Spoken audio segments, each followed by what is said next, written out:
Okay, so I know that I said this video was supposed to come out right after the last video I made on the decline of zombie games, but I had to take some time on this and really rework the script so it can be better digested and a higher quality of videos. So after thinking a while and rewatching the Vile Eyes Analyzing Evil episode on Owen Davian and also reading some Splinter Cell games bits and doing some research, I feel a bit more ready to take this video and idea on. With that being said, hello everyone and welcome back to my channel. If you are new around here though, be sure to subscribe and help us grow. Like the video and comment, it helps out a lot. So let's get into it though. So after I finished watching the Analyzing Evil episode on Owen Davian from the Vile Eye, I started thinking about Splinter Cell, specifically Conviction and Blacklist, as both games had similar story threads and trends as Mission Impossible 3. The thing that stood out to me though were the villains of these three stories, each with different motives and objectives but somehow felt similar. Maybe it's just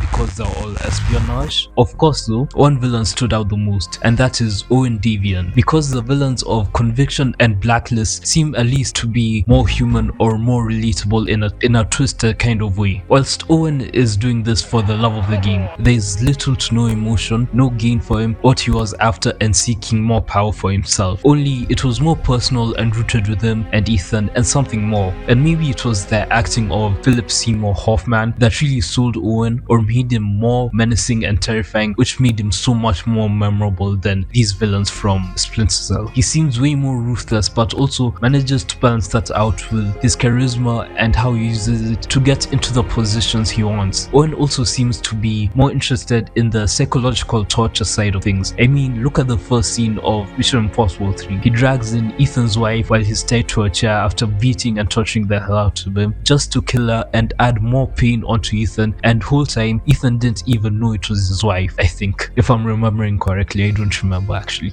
But either way, it just shows this sort of sadistic and sick side of Owen Davian's mind. And one thing that the Vile Eye also pointed out was just how sadistic Davian was, which just added more to him being evil and just much more compelling, which also adds on to the point of how he likes making things more personal, so that he can get pleasure from inflicting pain onto whoever it is he wants to hurt and just seeing them being out of hope and defenseless against him. So now when we take a look at the Splinter Cell villains, it feels just like not enough thought and time was put into fully fleshing them out and making us really hate them, other than just saving the world or stopping a weapon or a power shift that could mess everything up. And that works for these games. Not everything has to be hyper complex personal deconstructions of villainy and evil. It makes up for it in the gameplay that you get lost in instead. I think it would be kind of fun though to see an antagonist who just has a strictly and more personal vendetta against Sam, and seeing how that will play out. Something well written and very fleshed out, where there is no ideological backing as to why they're doing what they're doing other than just pure hatred. Now, I know that in Conviction there was sort of a glimpse of that personal step, you know, with Sam's daughter being murdered and that, but I don't like that it was kind of secondary to the whole story and plot once we get deeper into the story of the game, where it quickly just turned back into third echelon and Tommy trying to assassinate the US president by using Black Arrow mercenaries and just going back to the same formula of more global scale espionage stuff, where the antagonists lack that personal motivator. And yeah, there is corruption and betrayal, and trust me, I love a good conspiracy story, but they feel more like structural objects and just a goal or a phase for us to hunt and hunt down the whole game. One reason I feel that Davian or a villain like him would work and fit so well within Splinter Cell would be because of the stakes at hand and how Sam could tackle a new threat that's primary goal isn't just to take over the world, where in Davian's case, where in Davian's case, his threats weren't just the regular abstract destruction, but instead hurting the people who are close to you and hurting you also. That's why we remember lines like this. You listen to me. I got exactly what you asked for. Did you want something else? So if there was a misunderstanding, I will fix it. I can get it. Whatever you want. 2. Listen. Talk to me. We can talk. Like gentlemen. 3. God! Again, Conviction did try doing this, but it was wrapped up in a more overarching twist and broad conspiracies which detached from the personal aspect of Sam's daughter being dead or allegedly dead, making the emotional stakes feel less sharp. I feel like the stories of the games rarely feel intimate and attached to the character of Sam, and yes, I do love Sam Fisher, but I would have loved to see a more personal attack that could show his character and personality fully. And now, one reason as to why Owen Davian is so memorable is due to the acting of Philip Seymour Hoffman, where he feels like he has presence. Every scene he's in feels tense and scary, like he's always one step ahead and you don't know what can happen next. With his monotone voice, unflinching eye with barely any emotion behind them, and his cruel efficiency which feels dominating in whatever scene he's in, the audience can feel the control through the screen and just the aura of the villain that this man is. Compare that to Majid Sadiq, where Carlo Rota did give a strong performance for the role he was given, but he was just kind of forgettable, but at least he was a serviceable enough antagonist for us to face. But he just didn't have that menacing, dominating aura that he was actually going to go through with his plan and the blacklist no matter what. And in Conviction, Tom Reed is just another corrupt bureaucrat trying to assassinate the president again and gain power, but he doesn't feel like he's in total full control. They feel like chess pieces in the plot and not the primary drivers or dominating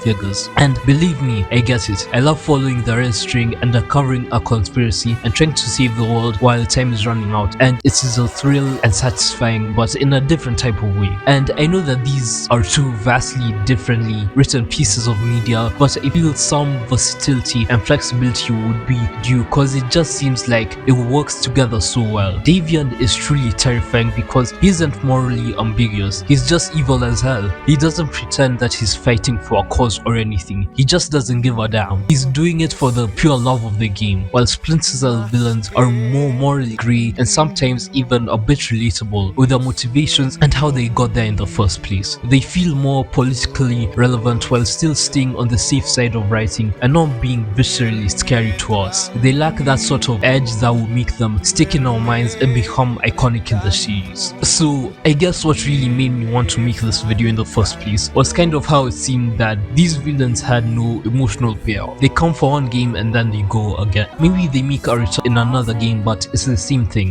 None of them change Sam Fisher or force him to become better, change how he approaches missions. He stays the same and stays solid, and I respect someone who's able to stay true to themselves and be the same person they've always been before. But just feels like none of them ever really redefined the series and how it's viewed. I mean, imagine a villain who could manipulate Sam emotionally, force him to make impossible choices and compromise his core values as an operative. Imagine a mission where you have civilians directly in the line of fire, in the crossfire, always being 2 steps behind because the antagonist has intel on every possible move that Sam could make. A sort of new level of story tension that hasn't really been done since the earlier games, and I think that would be cool. But yeah, that's all I have to say about this. I really don't know if you guys will like it, and I hope you do. Leave a like to let me know, and also comment and tell me or correct me on stuff that I've said. This is kinda new to me, so I wanna try and get it right for the first time doing it. But thanks anyway for tuning in, and if you did actually enjoy the video, be sure to subscribe so that you can be first to see more videos like this and support me. I'm trying to hit 500 subs by November, so everything you guys do is greatly appreciated.